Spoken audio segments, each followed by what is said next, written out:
നമസ്തേ. അന്ധമായിട്ട് മതത്തിനെ പിന്തുടരുന്ന ആളെ പോലെ തന്നെയാണ് അന്ധമായിട്ട് ലോ ഓഫ് അട്രാക്ഷൻ സ്വന്തമായിട്ടുള്ള കാര്യങ്ങൾ കിട്ടാനായിട്ട് ഉപയോഗിക്കുന്ന വ്യക്തികൾ, അതിനുവേണ്ടി മാത്രമുള്ള ഒരു ടൂളായിട്ട് കാണുന്ന വ്യക്തികൾ. അതായത് മതത്തിൽ വിശ്വസിക്കുന്ന ഒരു സാധാരണക്കാരൻ പലപ്പോഴും മതം പഠിപ്പിക്കുന്നതായിട്ടുള്ള ദൈവത്തിനോട് പല ചോദ്യങ്ങളും ചോദിക്കും. അവൻ്റെ വിഷമങ്ങൾ പറയും, അവൻ്റെ ആഗ്രഹങ്ങൾ പറയും, അവന് കിട്ടേണ്ടതായിട്ടുള്ള കാര്യങ്ങളെക്കുറിച്ചും പറയും.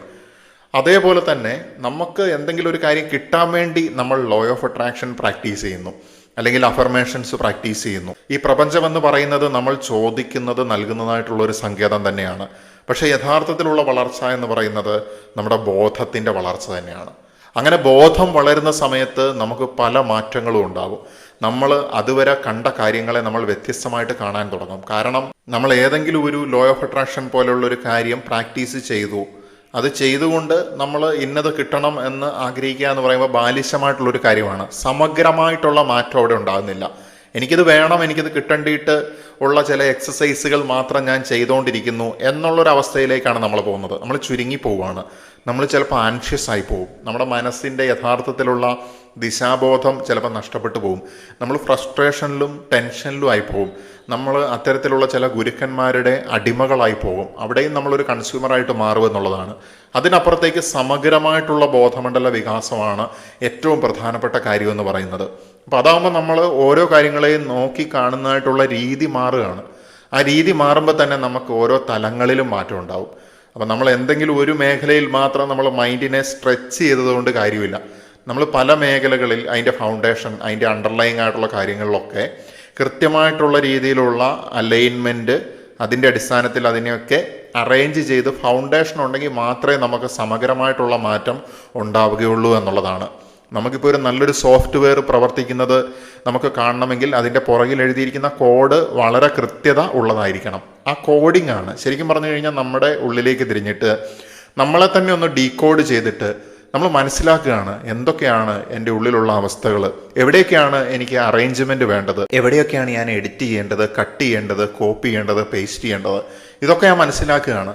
സോ ദാറ്റ് റിപ്പയർ അല്ലെങ്കിൽ ആ ഒരു ഇന്നർ എഞ്ചിനീയറിംഗ് ആണ് യഥാർത്ഥത്തിലുള്ള ബോധമണ്ഡല വികാസം എന്ന് പറയുന്നത്. അപ്പം നമുക്ക് മിഥ്യ, സീ ത്രൂ ദ ഇല്യൂഷൻ നമുക്ക് സാധിക്കുന്നു.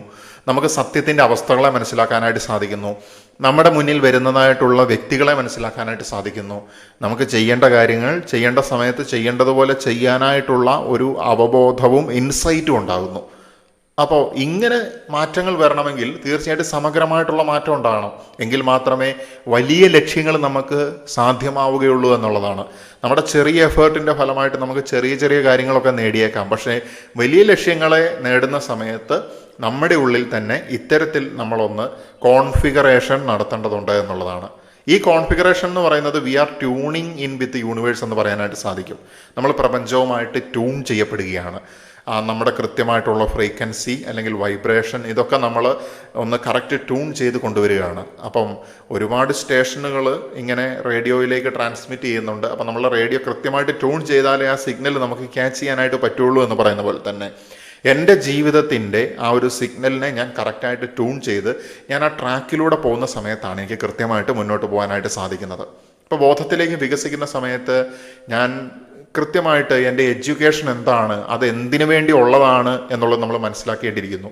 നമ്മൾ ഈ വിദ്യാഭ്യാസ വ്യവസ്ഥിതി, നമ്മുടെ ഇന്നത്തെ വിദ്യാഭ്യാസ വ്യവസ്ഥിതിക്ക് ഒരുപാട് പരിമിതികളുണ്ട് എന്നുള്ളതാണ് ഒരു അധ്യാപകൻ എന്നുള്ള രീതിയിൽ ഞാൻ മനസ്സിലാക്കിയിട്ടുള്ള ഒരു കാര്യം. അതിന് അധ്യാപകനൊന്നും ആകേണ്ട ആവശ്യമില്ല. ഒരു സ്റ്റുഡൻറ്റിനായാലും ഒരു സാധാരണക്കാരനായാലും മനസ്സിലാക്കാൻ പറ്റുന്ന കാര്യമാണ്. പണ്ടൊക്കെ ഓർമ്മശക്തിയുടെ അളക്കൽ മാത്രമായിരുന്നു പരീക്ഷകൾ. പിന്നീട് കുറച്ച് ഇൻറ്റേർണൽ എക്സാമും അല്ലെങ്കിൽ എന്നൊക്കെ പറഞ്ഞുകൊണ്ട് പല കാര്യങ്ങൾ വന്നു. അപ്പോൾ കുറച്ച് ക്രിയേറ്റീവ് ആയിട്ടുള്ള എലമെൻസും കൂടെ ഈ അസൈൻമെൻറ്റ്, പ്രൊജക്റ്റ് പോലുള്ള കാര്യങ്ങളൊക്കെ വന്നു. പിന്നെ എക്സാം എഴുതുന്ന സമയത്താണെങ്കിലും വെറും ഓർമ്മ മാത്രമല്ല, ഈ പഠിച്ച കാര്യത്തിനെ അപ്ലൈ ചെയ്യുന്നതാണ്, അതാണ് ഇവാലുവേറ്റ് ചെയ്യേണ്ടതെന്നൊക്കെ ഉള്ളൊരു സങ്കല്പങ്ങൾ വന്നിട്ട് അവിടെ നിൽക്കുകയാണ്. അതിനപ്പുറത്തേക്ക് ഈ പഠിക്കുന്ന കാര്യം കൊണ്ട് ഉപകാരമുണ്ടോ, ഈ സിലബസ് അപ്ഡേറ്റ് ചെയ്യേണ്ടതുണ്ടോ, സിലബസിലൊന്നും വർഷങ്ങളായിട്ട് മാറ്റം വരുത്താനായിട്ട് നമ്മുടെ സിസ്റ്റത്തിന് സാധിക്കുന്നില്ല. ആർട്ടിഫിഷ്യൽ ഇൻ്റലിജൻസിൻ്റെ യുഗത്തിൽ എത്തിയിട്ട് പോലും എത്ര കോഴ്സുകളിലേക്ക് അത് പ്രവേശിപ്പിക്കാനായിട്ട് സാധിച്ചിട്ടുണ്ട്. സിലബസ് അപ്ഡേഷൻ എവിടെയൊക്കെ നടക്കുന്നുണ്ട്, സാധിക്കുന്നില്ല. അപ്പോൾ എഡ്യൂക്കേഷൻ എന്ന് പറയുന്നത്, യഥാർത്ഥത്തിലുള്ള എഡ്യൂക്കേഷൻ എന്ന് പറയുന്നത് ഈ പറയുന്ന മെമ്മറി അല്ലെങ്കിൽ നോളജ് അസസ്മെൻറ്റിന് അപ്പുറത്തേക്ക് നമുക്ക് ക്രിയേറ്റീവായിട്ട് കാര്യങ്ങൾ ചെയ്യാനായിട്ട് നമ്മളെ പ്രാപ്തനാക്കണമെന്നുള്ളതാണ്. നമ്മളെ ചോദ്യങ്ങൾ ചോദിക്കാനായിട്ട് പ്രാപ്തനാക്കണമെന്നുള്ളതാണ്. മുൻപുള്ള വീഡിയോയിൽ ഞാൻ പറഞ്ഞിട്ടുണ്ട്, ഈ ചോദ്യങ്ങൾ ചോദിക്കുക എന്നുള്ളിടത്ത്, ശരിയായ ചോദ്യം ചോദിക്കുന്നിടത്താണ് ശരിയായിട്ടുള്ള ഉത്തരം വരുന്നതും പുതിയതായിട്ടുള്ള കണ്ടുപിടുത്തങ്ങൾ ജനിക്കുന്നതും എന്നുള്ളതാണ്. കാരണം നമ്മൾ ആ പ്രോബ്ലത്തിനെ അഡ്രസ്സ് ചെയ്യാനായിട്ട് നമുക്ക് സാധിക്കണം. ക്രിട്ടിക്കൽ തിങ്കിങ് നമുക്ക് കൃത്യമായിട്ട് നടത്താനായിട്ട് സാധിക്കണം. സോ ഈ എഡ്യൂക്കേഷൻ എന്ന് പറയുന്നത് യഥാർത്ഥത്തിൽ ചോദ്യങ്ങൾ ചോദിക്കാനും പുതിയതായിട്ടുള്ള കാര്യങ്ങൾ കൺസ്ട്രക്ട് ചെയ്യാനുമുള്ള പ്രാക്ടിക്കൽ നോളജും സ്കില്ലും കൂടെ ആക്വയർ ചെയ്ത് കൊടുക്കാൻ പറ്റുന്ന ഒരു സാധനമായിരിക്കണം. സോ എൻ്റെ എഡ്യൂക്കേഷൻ ഈ പരിമിതികൾ ഉള്ളതാണെങ്കിലും അപ്പം പെട്ടെന്ന് ചിലപ്പോൾ നമുക്ക് ഒരു വ്യക്തി അല്ലെങ്കിൽ കുറച്ച് പേർക്ക് സിസ്റ്റത്തിനെ മാറ്റാൻ കഴിയില്ല. അപ്പം നമ്മൾ എന്ത് ചെയ്യണം? നമ്മുടേതായിട്ടുള്ള രീതിയിൽ ഔട്ട് ഓഫ് ദ സ്കൂൾ നമ്മൾ ഇതിനുള്ള സ്കില്ല് ആക്വയർ ചെയ്യുക എന്നുള്ളതാണ്. ഇപ്പോഴും ഞാൻ ചോദിക്കുകയാണ്, ബിടെക് കോഴ്സ് കഴിഞ്ഞാലും ഒരു വ്യക്തിയുടെ മുന്നിൽ ഒരു സംഗതി അതുമായിട്ട് ബന്ധപ്പെട്ടൊരു വർക്ക് ചെയ്യാൻ പറഞ്ഞാൽ എത്ര പേർക്ക് ഈ കോഴ്സ് കൊണ്ട് മാത്രം അത് സാധിക്കുന്നുണ്ട്? അപ്പോൾ ട്രെയിനിങ് കൊടുക്കുമെന്ന് പറയും. അപ്പോൾ ഈ ട്രെയിനിങ് ഒക്കെ എന്തുകൊണ്ട് ഈ വർഷങ്ങളോളം നീണ്ടു നിൽക്കുന്നതായിട്ടുള്ള വിദ്യാഭ്യാസ ആ കോഴ്സിൽ ഇൻ്റഗ്രേറ്റ് ചെയ്യാനായിട്ട് സാധിക്കുന്നില്ല? ചില കോഴ്സിൽ മാത്രമേ ഉള്ളൂ പ്രാക്ടിക്കൽ, അതും ഒരു പ്രത്യേക എൻവയോൺമെൻറ്റിൻ്റെ ഉള്ളിൽ മാത്രം പ്രാക്ടിക്കൽ കിട്ടിയിട്ട് കാര്യമില്ല. കാരണം നമ്മൾ സമൂഹത്തിലേക്കാണ് ഇറങ്ങുന്നത്. സോ എഡ്യൂക്കേഷനെ നിങ്ങൾ ഇങ്ങനെ നോക്കി കാണുമ്പോൾ ഈ ചോദ്യങ്ങൾ, ഇങ്ങനെയുള്ള ചോദ്യങ്ങൾ നിങ്ങളുടെ മുന്നിൽ വരുന്നുണ്ടെങ്കിൽ നിങ്ങൾ ഇതുവരെ വിദ്യാഭ്യാസത്തിനെ കണ്ടതുപോലെയല്ല നിങ്ങൾ കാണുന്നത് എന്നുള്ളതാണ്. ബോധം വികസിക്കുന്ന സമയത്ത് ഒരു വ്യക്തി മനസ്സിലാക്കുകയാണ്, വിദ്യാഭ്യാസം എന്ന് പറയുന്നത് വെറും ഒരു ജോലി നേടാനുള്ള ഒരു ഉപകരണം മാത്രമല്ല, അതിനപ്പുറത്തേക്ക് ശരിയായിട്ടുള്ള ചോദ്യങ്ങൾ ചോദിക്കാനായിട്ട് പഠിപ്പിക്കുന്ന ഒരു യാത്ര കൂടിയാണ്. കാരണം ആ ചോദ്യമാണ് പല പ്രശ്നങ്ങൾക്കും പ്രോബ്ലങ്ങൾക്കും സൊല്യൂഷൻ കൊടുക്കുന്നതും അതാണ് യഥാർത്ഥത്തിൽ മൂല്യത്തിനെ സൃഷ്ടിക്കുന്നതും. ആ സൊല്യൂഷനാണ് അവിടെയാണ് ഒരു ശാസ്ത്രജ്ഞൻ ഉണ്ടാകുന്നത്, അല്ലെങ്കിൽ ഒരു സംരംഭകൻ ഉണ്ടാകുന്നത്. അടുത്തതായിട്ടുള്ള കാര്യമാണ്, ബോധത്തിലേക്ക് നമ്മൾ വളരുന്ന സമയത്ത്, ബോധമണ്ഡല വികാസം ഉണ്ടാകുന്ന സമയത്ത് നമ്മൾ നമ്മുടെ ജോലിയെ കാണുന്നതായിട്ടുള്ള രീതി മാറുമെന്നുള്ളതാണ്. പലരെ സംബന്ധിച്ചിടത്തോളം ജോലി എന്തിനാണ് ചെയ്യുന്നത്? പൈസ കിട്ടാൻ അല്ലെങ്കിൽ ശമ്പളം കിട്ടാൻ വേണ്ടി മാത്രമാണ്.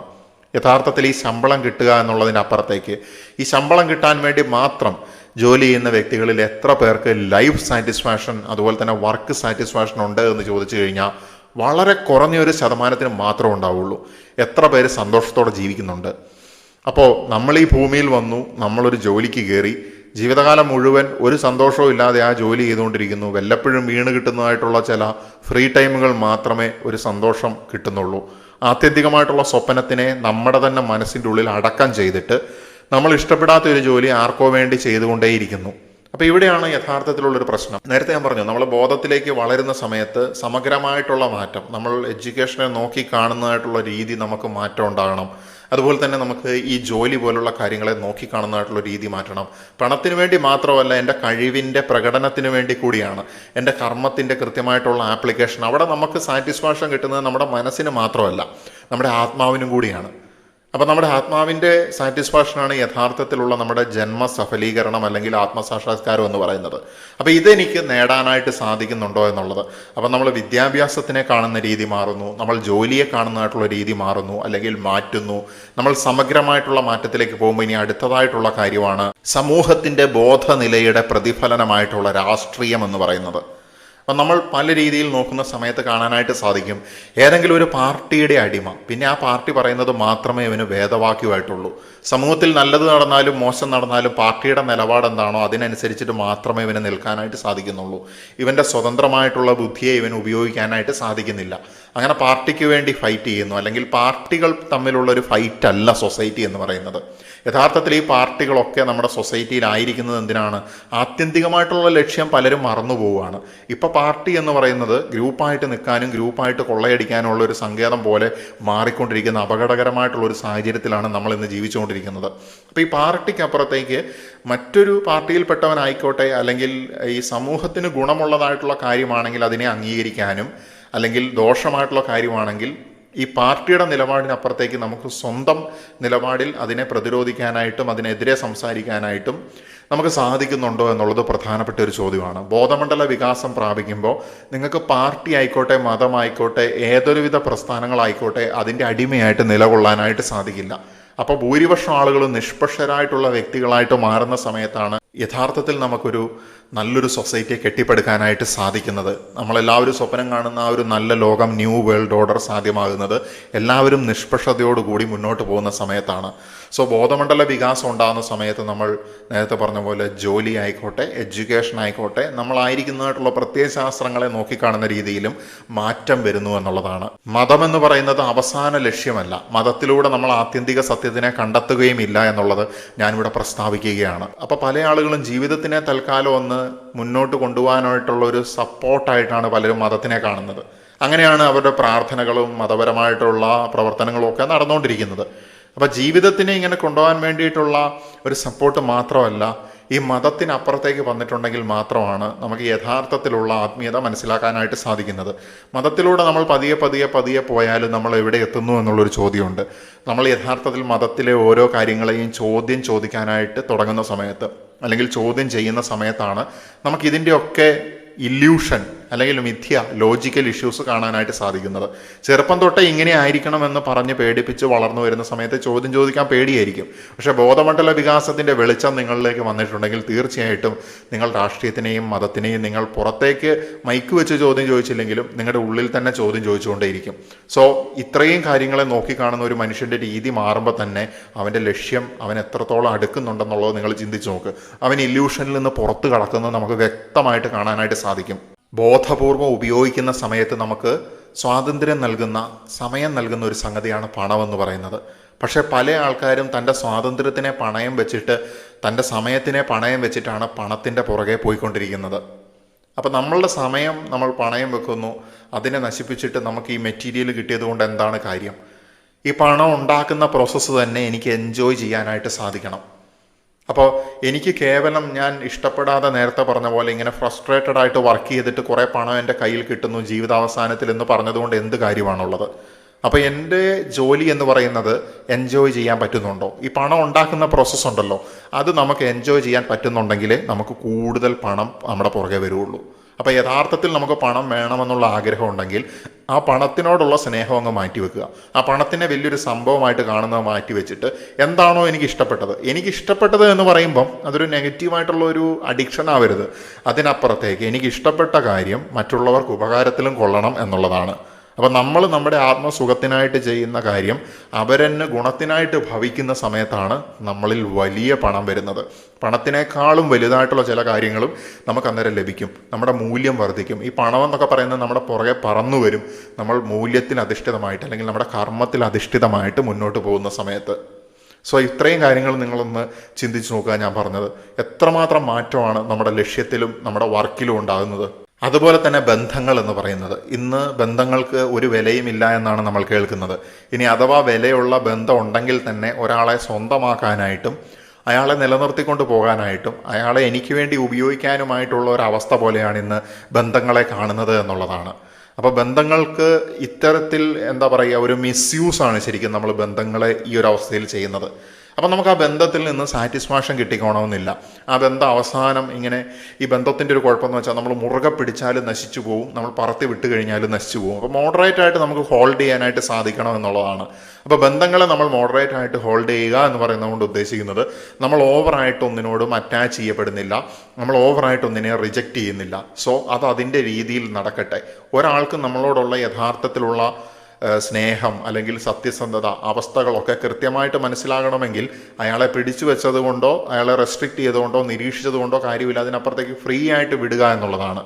അപ്പോൾ നമുക്ക് തനിയെ നമ്മുടെ മുന്നിൽ എന്താണ് അയാൾ എന്നുള്ളത് നമുക്ക് തെളിഞ്ഞു വരും എന്നുള്ളതാണ്. സോ ബന്ധം എന്ന് പറയുന്നത് പരസ്പരം വളരാനും ബോധം വികസിപ്പിക്കാനുമുള്ള അവസരങ്ങളാണ്. സോ ഈ പറഞ്ഞതിൽ നിന്നെല്ലാം ഒരവസ്ഥ നമുക്ക് മനസ്സിലാക്കാനായിട്ട് സാധിക്കുകയാണ്. ആരാണ് ഞാൻ എന്നുള്ളതിൻ്റെ ഉത്തരങ്ങൾ ഞാൻ ഈ പറഞ്ഞ ഓരോ വരികളിലും കിടപ്പുണ്ട് എന്നുള്ളതാണ്.